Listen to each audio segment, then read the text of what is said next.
braved the first Delhi rain and still made it here. I'd like to start by just introducing and inviting our panelists up on stage. HASINA, who's come all the way from Shillong and brought the rain with her. Thank you very much for being here. HASINA has been in this space. She's based out of Shillong and has worked in the very tough area of trafficking in the Northeast over the last 30 years and has recently started a social enterprise to help women stay where they are and still be economically empowered. She's done a lot of great work, and you can see more on the dockets that have been given to you. Ms. MANIKA Sharma, many might know who have children who are in Delhi. You might have written her a mail at some point to try and get admission to the Shri Ram school. She's been with the Shri Ram school system for almost 30 years now and has tried a lot of innovative things at the Shri Ram school, one of the few schools with a vision from very early on, which has probably made the school, propelled the school to its current reputation. And Ms. SHUBNUM Singh, who's from the healthcare sector, has been working with the Health Sector Skills Council and trying to improve the medical profession. So we actually have three very different people from three different professions: education, health, and rural livelihoods. Please, if you could join us on stage. Thanks very much. More like a conversation. The purpose is for all of us to understand more. The whole Women Speak series is a group of 4 or 5 such sessions on different topics to try and understand what is, to put a gender lens on several issues, to try and understand what is it. Skilling is being discussed a lot, but skilling and women has not necessarily been discussed. Is it the same thing? Is it different? Is it not very different? And the idea is to take a rather deep lens into each of the sectors that you represent to see how close or different, is it serving the cause, is it not serving the cause? So it's a rather informal conversation. We'd probably start off with some conversation within the panel itself and then open it up to the audience as well to continue the discussion. HASINA, would you like to just kick off with some thoughts on the work that you do? I know you've worked a lot in skilling of women. You work with over 30,000 women in the Northeast. So I think if I bring the context of the Northeast, I would like to bring this, that when we talk about skilling and education, that is an important element of empowering women into livelihood. Our experience for the last 30 years is that traditional skill has been a very important component of women in the region, especially when it comes to craft-based and also textile-based. But the introduction of Skill India mission does not align exactly to help them facilitate, upgrading that, the skilling and education. Rather, it takes them back to the basic, and that is not being very helpful, because when we look at the geographical context of the Northeast and the clustering of the Northeast in terms of women and the livelihood, it is not the same like any parts of India. So at the end of the day, if you want women to come down to a certain point or a certain centralized location to skill themselves, it becomes very difficult when it comes to the Northeast of India. Why? Because one cluster will have 10 to 15 houses, and you need to get more women to be skilled in one specific zone. And if you have to bring more than 100 women in one specific zone, they have to travel a distance. And traveling a distance would mean 2 hours one way and 4 hours both ways, which leaves them no much time to be learning, and also in terms of transportation to go back. So it always keeps them away to come and upgrade the skill. The other part is that the kind of skilling that has been introduced in the textile base and also the craft base, they have never looked in terms of the curriculum that has been generalized in the whole country, that the Northeast women has traditional skill, which is quite high in terms of the level of eco-friendly and using a specific environment of how they were making their products. Rather, they take them back to do a basic where many of them are not interested. And whoever get into the skilling are only people who are, free and not wanting to really go into employment opportunities or into economic opportunities, that are ending up doing skilling all the time. So I think one has to see that when we talk about skilling and skilling and empowerment, we need to look at region specific. We need to look in terms of what is available in a specific region and how is that going to really allow women to develop the economics. So you seem to have picked up two issues. One is clearly the distance issue. Getting 100 women together in a place like that, 2 hours, is just not going to work. And two, even the skill level issue. You're saying the traditional craft and the level that you're already at a particular proficiency level, and you need further tweaking of that. But is there a way to solve these problems? Is there something that you've done which can solve these problems, which can become a greater policy? So the way we had piloted over the last 15 years is that we have identified clusters in terms of tribe-specific. Tribe-specific because it helps them to also give an identity of who they are and also preserving the heritage that they have. And it's all home-based. So using the home-based way of production, endearing the fact that we were allowing a lot of master trainers or the master artisans who are located very near to their homes to be the teacher to upgrade their skill, and centralizing designs as well as centralizing raw material distribution has been an enabling the whole environment, and that's how we came up with Impulse Social Enterprises and the brand Empower that provides a market platform. And we also join hand with Amazon Saheli to give a single window platform in marketing their products. So I think that has worked well because it allows the women to choose the time that they want to without interfering into the basic day-to-day work, because most of their livelihood opportunity are also part, which is like, I would say it's more of not a full time because they have agriculture as the other element as well. So it allows them to choose that time. So that has worked in the last 15 years, and we see that more progressive and more educative for them, as well as more earning more better livelihood, and they don't have to leave their home. So how does this master artisan actually work? So are you saying you no longer need to bring 100 women? So master artisans are women from the community who happens to be highly skilled than the others.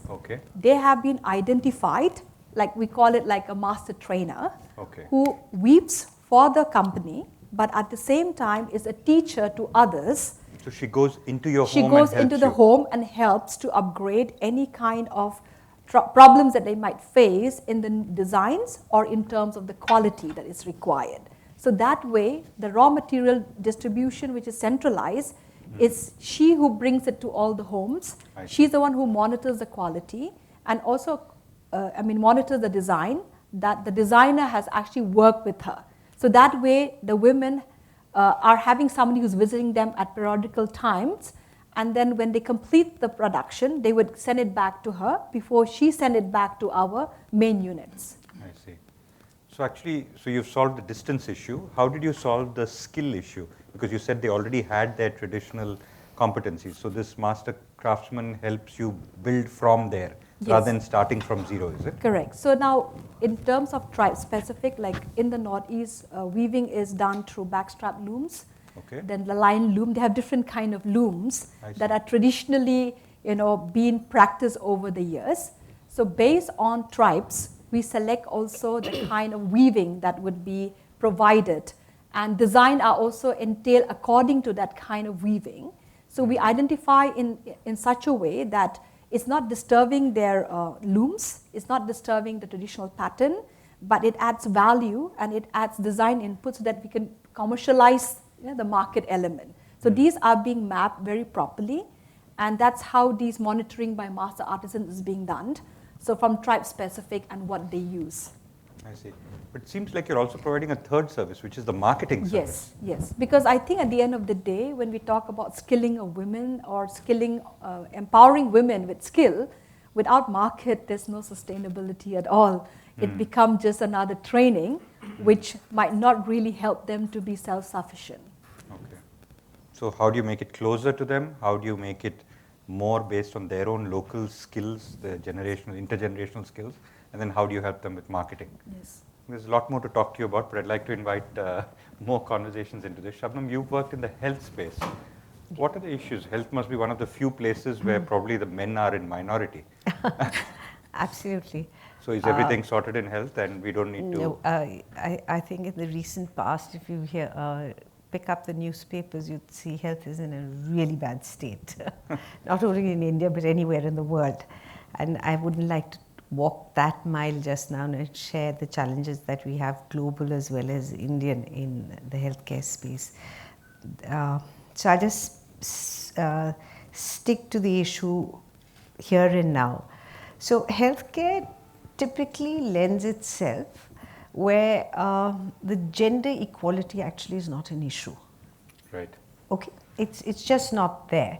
Because there are nurses and nurses. Yes, there is this mix. Number one. Number two,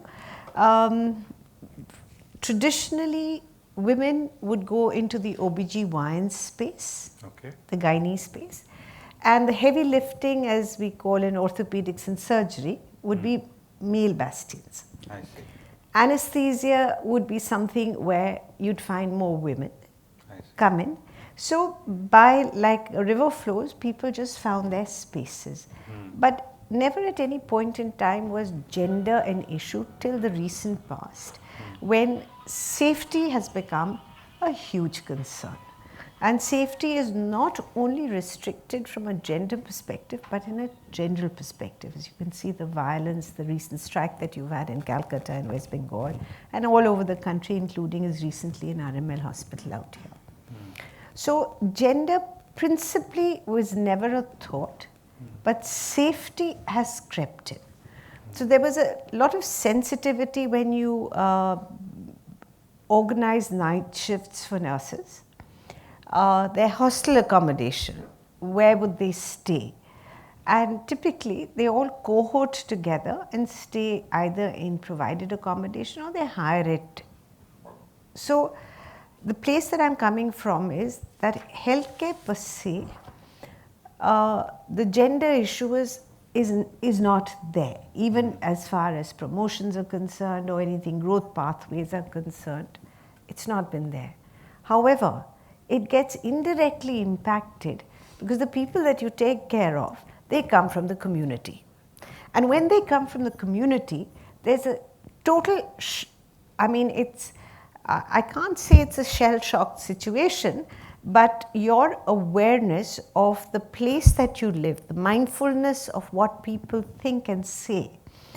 And depending, as you rightly put it, HASINA, in geographies, when you as a student, I remember as a medical student and as postgraduate, there were particular times in the day when you knew that there will be housewives who will be coming to the OPD. There will not be serious people who will be coming, because that was the only outing she could legitimately say she's going out for. And therefore, people who would be assigned to the OPD would be for vanilla cases. We just put them there, not the tough ones, right?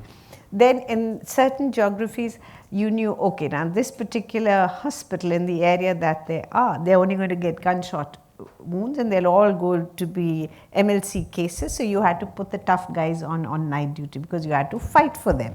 So this is the way you kind of organize yourself. And personally, I work for a company called Max Healthcare and I work with CII for the last 20 years in health. What would come up to all of us was repeatedly one thing. Number one, when you talk about skilling, in healthcare, it's a given thing, because unless you upskill yourself on a constant basis, you're a good-for-nothing doctor, nurse, or whatever. So that was not an issue. However, the issue that we faced was that if I'm telling you don't smoke, don't eat sugar, get yourself checked up, it's a lifestyle thing that I'm trying to explain to you. I'm trying to give you a paracetamol, I'm telling you how to sponge your child. But I'm simply not getting through to you because you have societal, community issues which then become a barrier to care. I don't know how many of you know, but immunization we think is a problem in India only, but right in Brooklyn it's a huge issue in the United States. If you are following it, you would hear about the meningitis cases that have recurred. right? So it does not isolate itself to rural, urban, emerging economies or the developed world. So this concept of how do you influence community and embrace the here and now, to your point, to us became a huge issue. The second bit was the kind of people who would opt for medicine, the empathy level started dwindling. So now if you have people in healthcare who don't have that empathy level and it's just another person or another body that has to be taken out from the morgue, then that's not what you're there for. So how do you change this? And that is when we started looking at the skilling ecosystem from the bottom up. And we decided that the only way to change culture, change preventive habits, ensure that the right people get into the right stream and are not, as HASINA said, okay, you're from the Northeast, textiles is your life, but maybe in you might have a scientific streak, you might be a musician, but you really don't know where to go for what. So we started interventions, and we started with the state of Himachal, much before the Skill India mission started, or NSDC, as to how do you influence children in the best possible way, give them an opportunity to be resilient to changes. And we chose 4 disciplines: IT, healthcare, automobile, and I forget the 4th one. And we introduced skilling in schools, right? From 9th to graduation. So the children graduated both with a school leaving certificate as well as a certificate of immediate employment, because let's not forget, economics is a huge driver in our country. And because it was skilling, where 70% of it is OJT and 30% is didactic lectures, while they were training over this 3-year period, they got exposed to potential employers, right? So the employer in the 3 years got sensitized that these are the people who are coming in, we can take them in. And our concept was we embedded certain bits of healthcare in all 4 disciplines. Why? If somebody falls down, at least you should know how to do CPR, or basically know how to tie or splint a leg. And that in turn was, because if you tell one child, minimum number of people you influence are 4. Minimum number 4, right? And in that, the concept of simple things like hand hygiene. How many of you know how to wash your hands? हम लोग तो ऐसे ही धो लेते हैं. But if you actually want to wash it, you have to go like this and clean it right here, and then you're clean. So these kids know it now, right?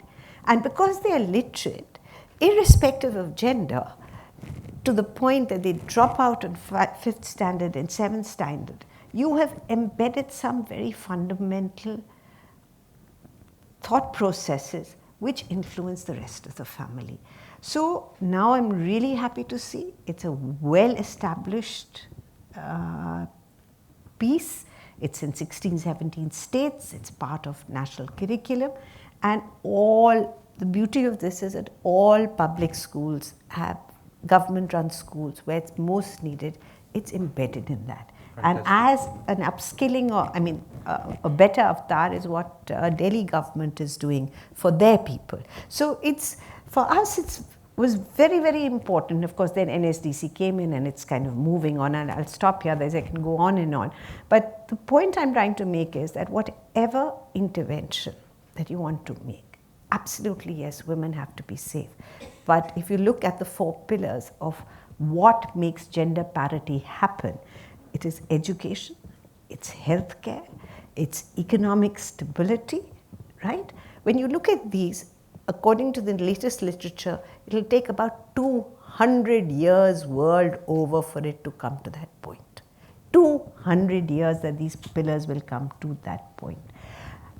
No country in the world has been able to crack this. So it's, for us, the sustainability, scalability of the environment, to understanding what it means to be a woman.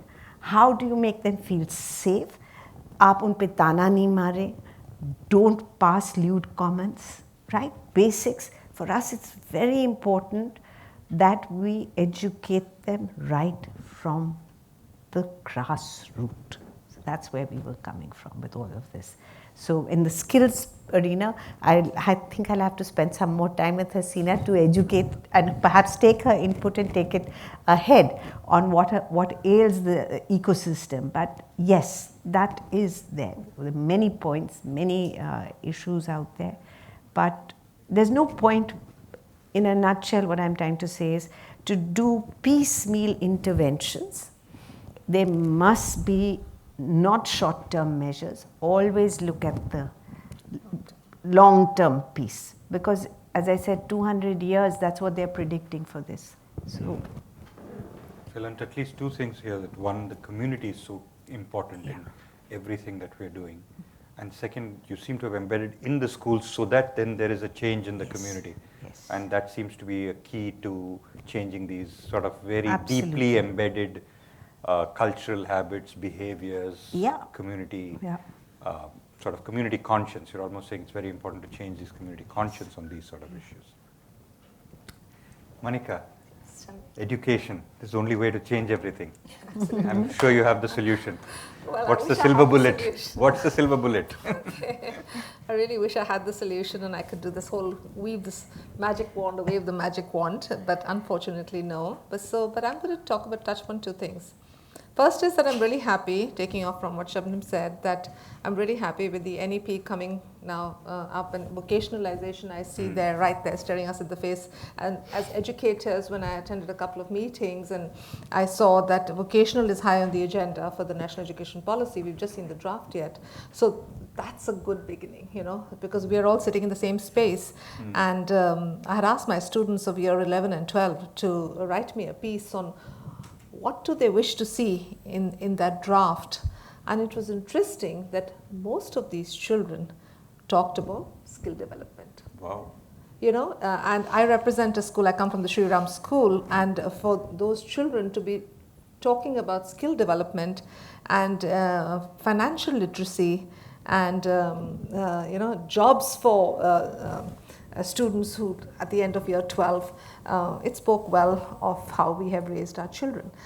I want to quote something, it's for me it's like a case study, and I want to share that because that's something that has been bothering me as an educationist.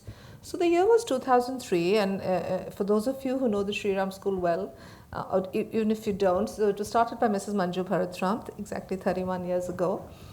And there are a couple of things that are very clear in our mission statement, and one of them being inclusion and experiential learning, which is very close to skill development and all of that. You know, you experience, you learn, and you know.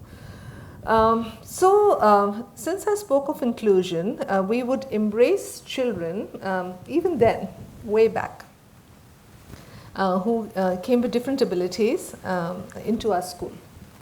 Because we believed that inclusion has to start right when they're all of 4 years old, and they would, you know, be studying in the same classes as the others. It was a very heterogeneous kind of classroom setup. In the year 2003, a couple of us sat down and said that we want to do something for these children when they turn 18. Where do they go? So what can we do for them so that they can be employed? And what better place or a safer space than schools, where these young girls could go back and get jobs. So we started something which was known as a teacher aid program. Its acronym was TAP, and we called them TAP trainees. All these girls were between 17 and 18 because that's what they are by the time they finished NIOS, so National Indian Open School. And so we started this very formal teacher training program. We called it the Teacher Aid Program for TAP trainees. And we invited parents of children who were differently abled to join this. It was housed out of our school in Vasant Vihar, which was the primary school. So a couple of things, just to put it in perspective. So we would have about 8 to 10 to 12 admissions every year. It was priced very well, okay, very affordable. and we put a team of special educators together who would give these girls the skills to be equip them to be employed by schools, because what do schools need? They need library assistants, they need computer assistants, they need front office, they would need people in the administration, they would need art department, assistants, right? So those kind of softest things. So we came up with a lovely curriculum for which was across 18 months, 1.5 years, and we taught these girls, and we saw where the interest lay, what is the disability that they came with, and based on that we dovetailed that with what we thought would work well. Having said that, we had a beautiful convocation and a graduation ceremony for them at the end of 18 months, and then we reached out to other school heads in Delhi. That time Gurgaon was not that developed, and in Delhi, and we said, this is what we do.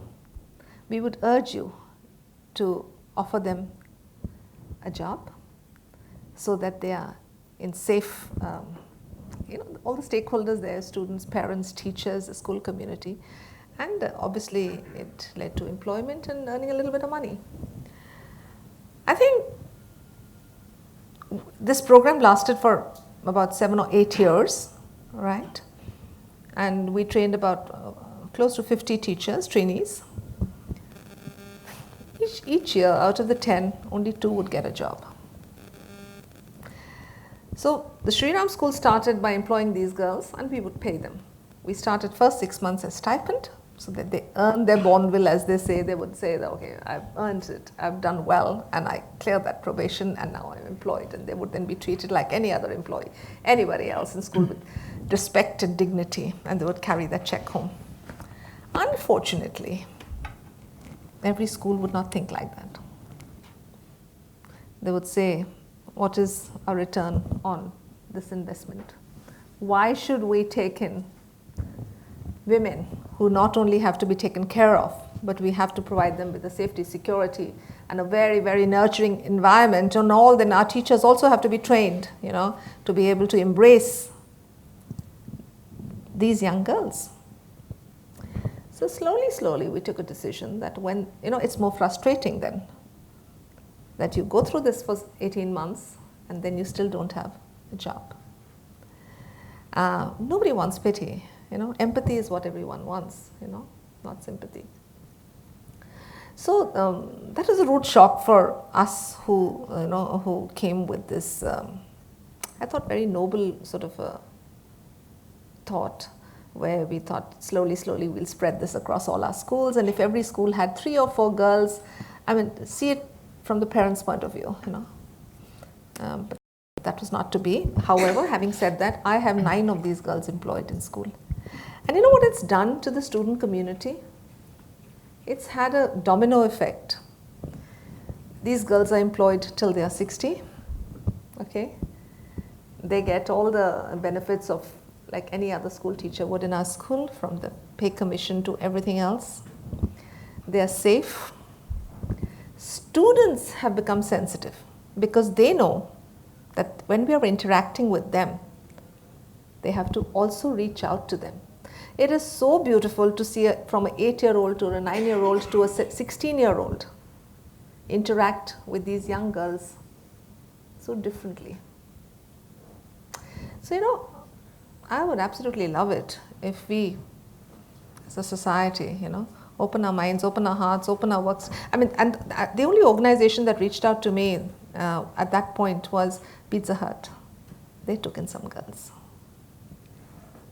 Things are better now, and I'm sure if I brought this back, maybe things would work. So you need corporate houses, you need schools, you need, you need government jobs for these girls and boys. And there is a gender divide. For example, the second thing that I said I'd mention here is that I also tried very hard to employ only women bus drivers and bus conductors. See, this is what schools can do. Schools have 50 buses, 60 buses, right? Average school strength is about 4,000 children. in our city. So can you imagine to ferry all those buses? All you see is men. There's such a huge gender divide. So I called upon all the bus contractors who give us these buses on hire. And I said, आप लोग बताइए, हम लोग कब बदलाव लाएंगे? I said, ma'am इनका ख्याल कौन रखेगा? Safety is a big issue. आप बताइए. Where is their safety? So I think there's a lot of work that we need to do, and as Shubham said, and as HASINA also said, with the trafficking and all of that, and safety becomes bigger than, larger than it is. Yeah. And it obviously is critical for us. The pattern I'm seeing in all three conversations is that it's not just about the skilling. It's about whether they get market access, whether there's community acceptance, whether there's a job and employability after that. That seems to be a bigger issue than just getting the skills. Absolutely. It has to be a commitment of sorts, you see. We need to commit, and we need to talk to all stakeholders. I feel as an organization, if she were to, all these master trainers train others, and if you do what you do in your space, and if I do what I do in my school setup, then we also have to commit to them that yes, employability. So, it's, I don't know, it's hard. I've been through that. And it's really hard. See, at the end of the day, Yes, okay. Sorry. At the end of the day, just like you have a hierarchical community, in India, it is embedded in everybody's mind that I have to be a BA, MS, PhD. Right? As the Prime Minister famously said, that when a lady came to him and asked for a job for her son, and he asked her, "Karta kya hai?" So she turned around and said, "BA pass hai." तो वो कहते, "करता क्या है?" तो करता क्या है का तो कोई आंसर ही नहीं था, क्योंकि वो कुछ करता ही नहीं था. वो तो he thought he'd done it all. He was a BA. Now, unless you change that mindset, and here is where I repeatedly at all forums, wherever one is part of, including the Skill India mission, I keep saying, I'm not saying that, and this is thrown all the time, why aren't corporates employing these skilled people? Why aren't the private sector absorbing? It's not a question of the corporate or the private sector only employing. Government service rules have not changed. अब जिसके दिमाग में ये बैठा हुआ है कि मेरे को वो BA करना है क्योंकि सर्विस रूल्स में एलिजिबिलिटी क्राइटेरिया कहता है 10th पास, 12th पास, BA पास, BSc पास, उस लिस्ट में कहीं पे भी ये नहीं मेंशन किया है कि what is your skill level. It has taken us 6 long years, and we've had, I mean, you will know, Manika, how many changes we've had, from the VSQF to the VEQEF to the equalization of 0 to 7, 0 to 10. PhD actually from a skill set sits at about 3, while a carpenter will sit at 10. वही story अभी unravel नहीं हुई है. So how do you tell a child, become a carpenter, you will earn more money? He will say, मेरी social acceptance कहाँ है? मेरे को तो nobody will marry me. I am not BA pass. Or the girl will say, I will not get a bridegroom because I am not BSc pass. So that's why I am saying, when you have to make changes happen, there are multiple streams which have to work in tandem. Only then will you be able to reach the end point. And unfortunately, everything that is being done is being conceptualized very well, drawn out very well, but they don't speak to each other. And they're not moving at the same space. So what happens is, a very well thought out endeavor, a brilliant opportunity to make things happen and make our demographic dividend really actualize, will take far longer to happen because all of this is not happening in tandem. It's not as if by changing the service rule, it's that government is going to employ these skilled people. The private sector will say, oh, it is already there, that means this is right, so मैं भी इसको ले सकता हूँ. So it's like saying you have a passport. You might have a passport, but you may never board a plane. But you have a passport. It's an identity with you. मेरे पास passport है. You know, you ask a maid, she say, नहीं मेरे पास passport है. चाहे वो कभी बाहर ना जाए, उसको बड़ा, it's a feeling of empowerment. So similarly, if you see this, so these things have to be sorted out. I think I just want to bring another element. You talk about safety. I think all the three of us use the word safety. So coming from the context of my non-profit work for the last 26 years, we have seen a huge migration that is taking place. And I think coming from a region like the Northeast, where a lot of soft skill people in the health or people in the hospitality very often come from our region because that is being preferred in many, many businesses. Having said that, I think migration is a right which is completely, you cannot stop people from migrating for work or looking for better employability or better work. But when we're looking in terms of vocational skilling and the kind of courses being offered, at least in 8 states of the Northeast, it has been something that the numbers has been very important for the people who got the contract to run the skill program. So one way is a contract by startups or organization or institution to reach the numbers because Skill India mission wants that number. Secondly is in trying to reach the number, they would have competition among themselves of who gets many. Third, the same person is skilled this month on hospitality, after 3 months is skilled onto something else. That's a reality because I've done a lot of assessment on skilling aspect in the region. And so she gets from one skill, after 3 months you go to another skill, and another 3 months you go to another skill. Why? Because there's a small element of stipend that you get out of it. But at the end of 1 year, the person is not employed. So the end day is she still have the same challenges that she is not employed. The second part is the aspirational level that there is a huge Southeast Asia employability if you have X, Y, and Z skilling has also bring up a lot of young people from our region to get into those kind of skilling. But the placement agency has not looked at the word safety.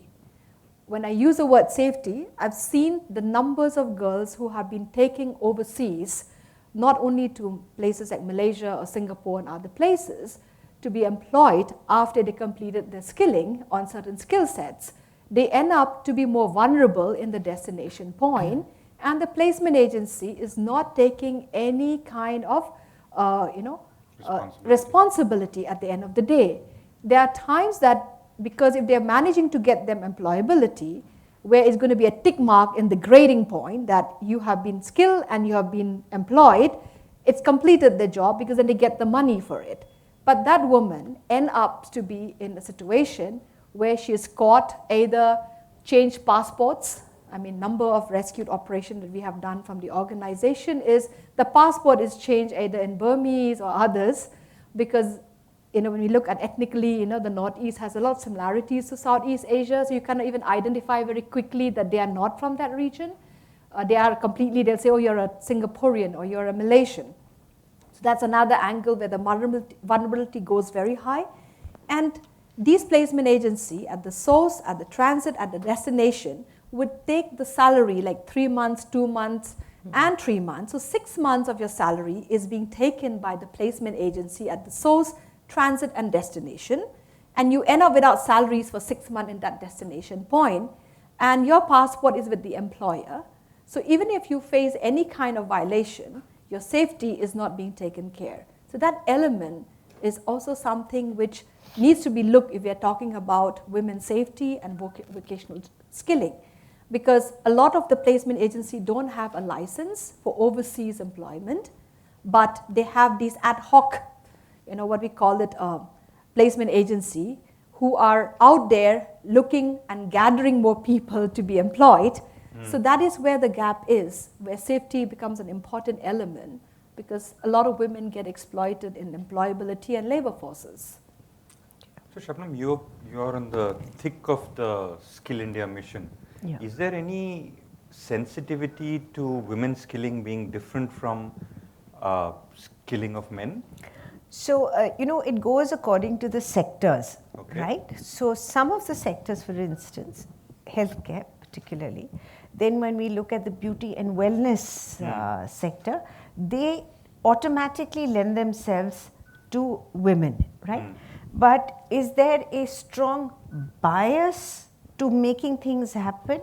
The answer is no, there's no strong bias. The intent is to get everybody sensitized to the fact that you need to do something with your hands. You've got to, it is not, it's a movement away from, like what MANIKA said, from the traditional way of teaching.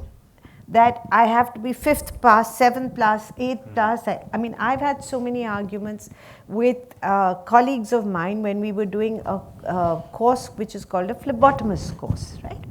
And what is a phlebotomist? Basically, when you get a blood sample taken, somebody comes, he ties a tourniquet here, withdraws the blood, puts it into a tube and it's sent off. That is all the job that is there. So, given that, we said, please do not ask for BScs as being entry levels. I mean, it's just, no, they must be mature. It's a minefield out there to make people understand that there could be a 30-year-old who's only 5th class. All that he needs to know is how to tie this, have some fundamental literacy, usko sirf khoon kheech ke ek bottle mein dalna hai, you know.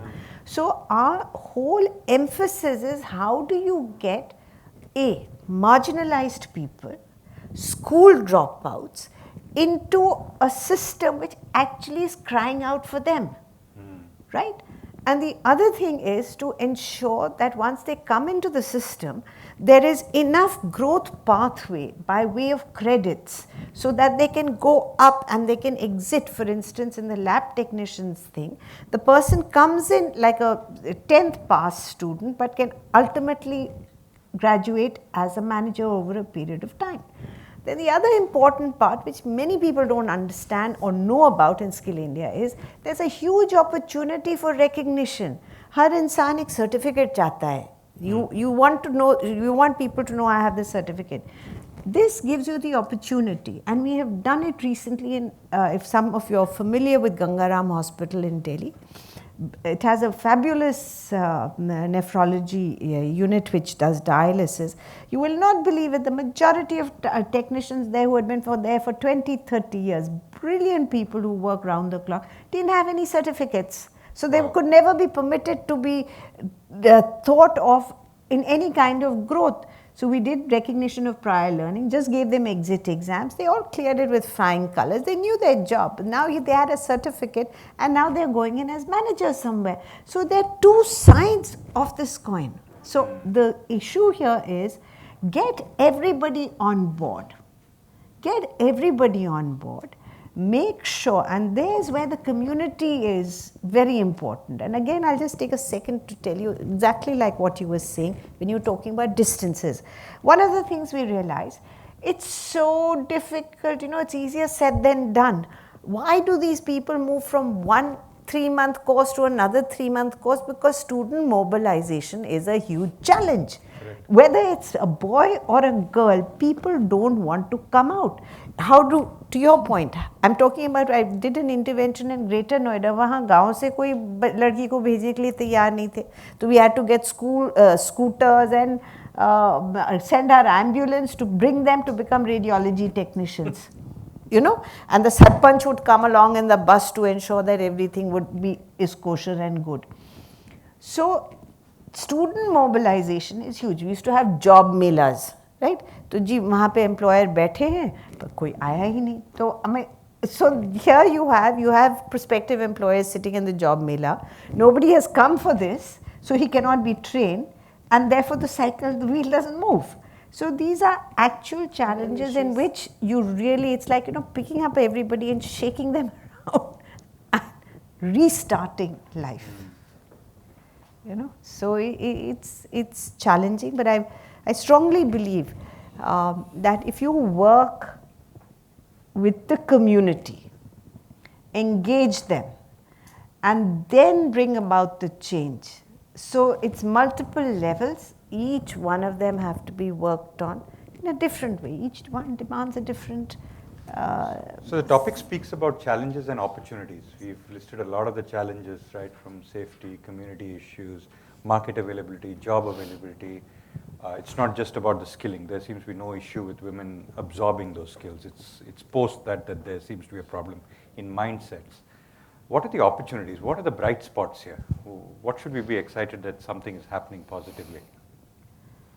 You know, if I can speak from a teacher's perspective, and I always tell my teachers that, I said, we have the power to change mindsets, so let's teach our boys to respect gender.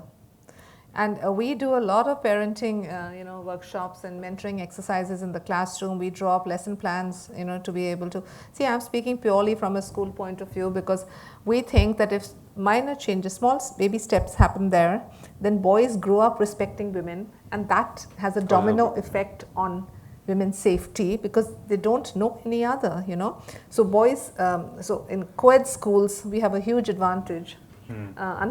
Fortunately, most schools are co-ed now, but there are many who are not, So those schools need even more in-depth lessons to be able to teach young boys that how do you respect women, In the early years, we weave stories around that, about the good touch, bad touch, and how safe space and distance and all of that. And it's not difficult, because if that becomes the DNA of the school, then we will see a paradigm shift in the way girls are looked upon, and as they grow up, how women are treated. So the didis and the bhaiyas in our school who work in all our campuses, and I speak of a community that's almost about 4,500 across between Delhi and Gurgaon. We have 3 campuses. So the didis and the bhaiyas, on every Saturday, because they're working, we call in experts, so be it substance abuse, or be it safe touch, or be it speaking, what skills that she's been talking about. Small modules are carved out, and we call in the experts to talk to them. And it's interesting, even about hygiene, oral hygiene, dental hygiene, how you dress, how you speak, how you can make a difference. And if you move out of this comfort zone, then you need to be able to find a job elsewhere. So what are the skills that people are looking for? So as a school, as a sensitive school, these are the things that we do. But again, we need to be able to make an impact across. And I think but it's a bright spot. It's a clearly bright spot. Yeah. So since you asked about the bright spot, I thought this was one area that how do you make women feel safe? Yeah. And we have to teach our boys. So I talked to the mothers. I said, treat your boys and girls the same. Parenting workshops. When one is speaking, one doesn't realize the impact that one has on young parents, because parenting just happens. It doesn't come with any training, But when you constantly talk to young parents, then they start. Otherwise, it's the dolls and the guns. And that's where we go wrong. Yeah. The power. And you're the softer one. They're all equal.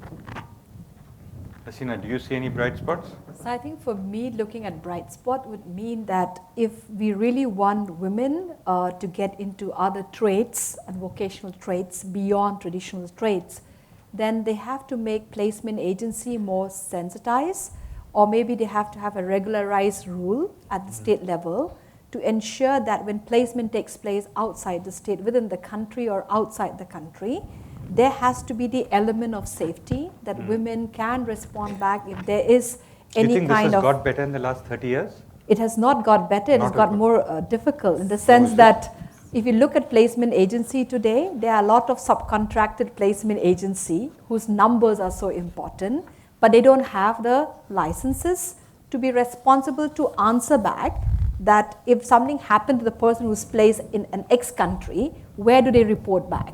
So that is a critical issue. At one end, we want to give women vocational skills, good education, and aspiration to choose new skill sets. But at the same time, we're making their migration unsafe. So how do we make the migration safe? Beside the fact that licensing for an overseas placement agency, our country needs more than 40 lakhs to pay. So not every state level can have that kind of license. So they have to either make a mother agency with agency that will have to be able to respond back to the safety, to the states, so that there is an accountability when people are moving. And in case today they want to come back, there's a way where they can report it back. Not that they'll be caught on their own and have nobody to actually help them. Because there's many of them cases where women committed suicide. We couldn't bring the dead body from Singapore. They jump off from the employers' offices because they were being mistreated. They have been raped. Then what happened? Now where do they go? Because the passport, like I just said, is with the employer. 6 months of the salary is already taken by the source transit and destination placement agency for them to really go out there. So how can you make that more safe? And how can policy change that there is a communication not just with the central policy but the state level, because people are leaving from the state. So how do you make that takes place? There is a possibility, but it has to have a convergence, because sometimes there's no convergence when it comes to different departments as well. So what happened? They don't communicate. Yes. And then everybody is blaming the next one. We are not in charge. Labor department will say it's not part of us. So in that way, at the end of the day, the woman is left being unsafe. Yeah. SHUBNUM, do you see any bright spots in the last 20 years? Do you think it's getting better? Do you think it's getting worse? No, I would say there's a definite march forward, right? Okay. At least what's one thing you're feeling good about? Yeah, so I see the change that has happened with the AICTE. I've seen how the BWalk program has been embraced by universities. What is this BWalk? There's a Bachelor in Vocational Sciences, which is now in all universities. Even Delhi University offers it, Jesus and Mary, etc., here in Delhi. And I'm more and more what we are seeing with youngsters is the shift away from the traditional BA, BSc in wanting to do things on their own which do not fall into that. So you will always have that peer or mentor which will influence the youngsters. And I think this is, it's hugely aspirational that everybody carries a mobile phone, right? And hugely aspirational that we speak English or Hinglish, whichever way you'd like to put it, right? So in each of the skills things, there is this one, we call them National Occupational Standards. So you have this NOS out there, which is meant for communications and spoken English. But I see that as a huge opportunity to capitalize and marry the two. It's worked wonders for us where the ASHA program is concerned. And the ASHA worker now goes around with this iPad and her phone, and she punches in, so you get the right data in. So we should capitalize on these to be able to bring them in, sensitize them, and then gradually veer them from the traditional mode into the skilling one. And when you do it by this, the community sensitization to gender issues, and I mentioned to you earlier, we made this movie about, I think 2007, and we won an award for it in Cannes, and it was called Ghar Ki Doctor. So it was a 3-minute clip in which a person comes in with his wife and a child to a camp, and sitting inside the school room was a doctor, male doctor, and a nurse attendant. So he walks in and he says, "Lady doctor kahan hai?" So the guy turns around and he says, "तुम लड़की तो भेजते नहीं हो पढ़ाने के लिए, तो lady doctor कहाँ से बन के आएगी?" You know, so that is how this will move. You know, so we need to do all of that together. I do see huge opportunity. I'm a born optimist, so. That's great. I'd like you to open up, introduce yourself, and then, Roshni, is there someone who can pass a mic around?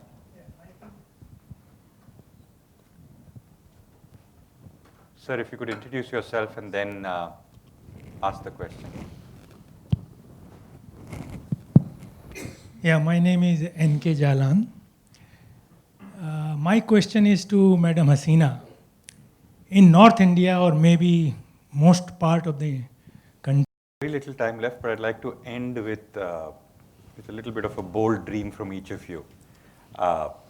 one of the purposes of Ananta is to organize civil society in order that we make recommendations to government for big changes that are possible. If you need to make a change in vocational skilling for women, and you need to write the education policy for the equivalent of whatever, vocational skilling policy for women, what is one change in one sentence that you would want to incorporate? You know, since you use the word possible, I would just use it a little differently to say I as an I, M as an am, possible. So everything for us is possible. I would urge the government that whatever we plan, let's see it to its implementation. Strong implementation. Strong implementation. And then let's have consequences For non-implementation. because you have to close the loop. Planning on paper is not enough. So that's what I would like to tell. That's my one message, that if we decide on something, if we put it down on paper, if we send it to schools and colleges, then how do you see that Follow through and follow execution. through? Great. Although that's what I would like to see. Shabnam, what's your message to the Prime Minister? I'd endorse to what Manika is saying, and I would strongly urge the government, for whatever intervention that they have done, they better audit it and see that it's working well, right?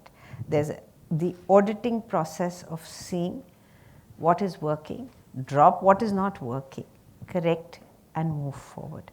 If you don't have that embedded, we are not going to get anywhere. We will just end up in the same sorry mess that we were there earlier. So that's extremely important for women in specific. I would say that each girl child, woman, must be trained in simple, basic healthcare capsules. They are available. You should just provide it for free. The amount of money we are spending on trying to control NCDs, those are non-communicable diseases, or anything. If you don't have healthy people, you don't have healthy children, how on earth are we going to have the economy move? It's impossible. So every child, girl, child, woman, must be educated in healthcare, basics. For me, I would go back to where I started, that if Skill India Mission program will have to be ensuring that migration of women for job opportunities anywhere will have to be looking at the safety aspect as well. Because at one end, we are targeting the number of women being trained, but at the other end, we are also encountering challenges of unsafe migration, which is making them more vulnerable in the space of empowering. So I think that's very important, that they have to look at what has gone wrong and how that can be improved so that safe migration goes, along with vocational skilling. Thank you very much. That was a wonderful conversation. I really enjoyed it. I learned a lot. I hope all of you did as well. Thank you very much for coming here on a rather stormy evening. Thank you. Thank you. Aditya. Thank you. Thank you.